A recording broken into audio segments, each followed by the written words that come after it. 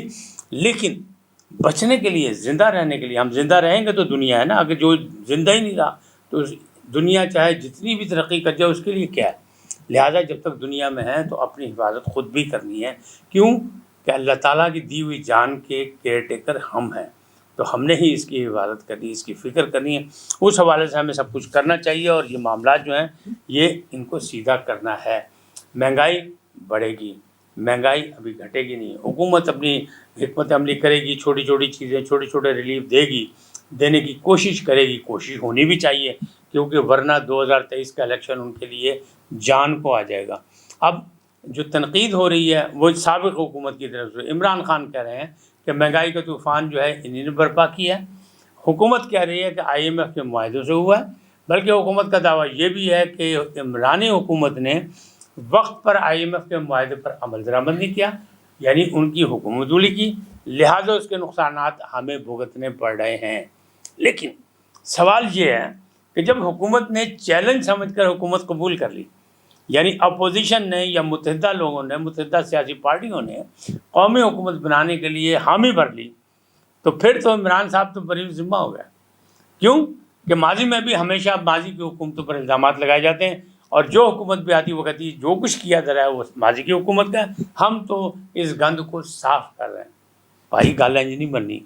گل ادو ہی بننی ہے جدو تسی عوام نو سکھ دا ساں لین دیو گے.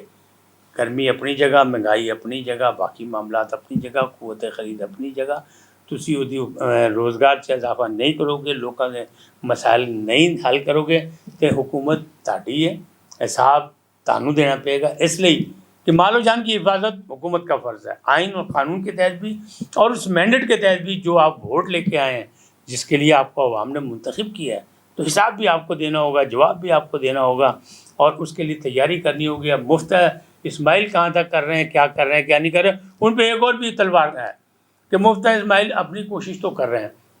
مسلم لیگ نون کے اندر بھی گروپنگ ہو رہی ہے کہ آواز یہ آ رہی ہے کہ جلد سے جلد، یعنی اسی مہینے میں، جولائی کے مہینے میں، اسحاق ڈار صاحب جو ارسطو ہیں جمع تفریق کے، یعنی ضرب جمع تقسیم کے جو ارسطو ہیں، چیمبر آف کامرس کے صدر بھی رہے ہیں، اور تاجر بھی ہیں، کاروباری آدمی بھی ہیں، اور پھر وہ کار خاص بھی ہیں، قائد مسلم لیگ کے نواز شریف صاحب کے، تو اور سمدھی ہیں. سمدھی میں تو رشتہ ہی ایسا ہے، اس میں تو دو نمبری ہو ہی نہیں سکتی، دونوں کی رائے ایک جیسی ہوگی. لہٰذا انہوں نے جو کچھ کرنا ہے وہ بھی آ رہے ہیں، اور کہنے والے یہ کہہ رہے ہیں کہ مفتی اسماعیل کے دن تھوڑے ہیں، یہ جتنے بھی دعوے کر لیں یہ چلے جائیں گے. پھر اسحاق ڈار صاحب آ جائیں گے جو ارسطو ہیں ضرب جمع تقسیم کے، اور وہ آپ کو ریلیف دینے کی کوشش کریں گے. اور وہ کہتے ہیں نا الفاظ کا گورکھ دھندا، لفظوں کا ہیر پھیر، نمبرنگ ادھر سے ادھر، ادھر سے ادھر، اس شعبے سے نکال کے ادھر، اس شعبے سے نکال کے ادھر، وہ کچھ کریں گے. اب وہ کامیاب ہوتے ہیں یا نہیں ہوتے، آنے کا امید تو ان کی پوری پوری ہے کہ وہ آئیں گے، اپنی سینٹ کی سیٹ کا جو ہے پہلے حلف اٹھائیں گے، اس کے بعد وزیر خزانہ بن جائیں گے، ان کو وزارت خزانہ سونپ دی جائے گی. کیوں کہ وہ نواز شریف کے کار خاص ہیں اور وہ آزمائے ہوئے ہیں، ان کی جتنی دفعہ حکومت رہی وزیر خزانہ وہی رہے، لہٰذا ان کو ہی یہ چانس دیا جائے گا. تاہم خواجہ آصف جیسے لوگ جو ہیں وہ مفتی اسماعیل کے حامی ہیں، اور میرا خیال ہے کہ شہباز شریف صاحب بھی مفتی اسماعیل کے ساتھ ہی ایزی ہیں، یعنی ان کو اچھے لگتے ہیں وہ، کہ یہ معاملات جو ہیں قابل گرفت ہیں.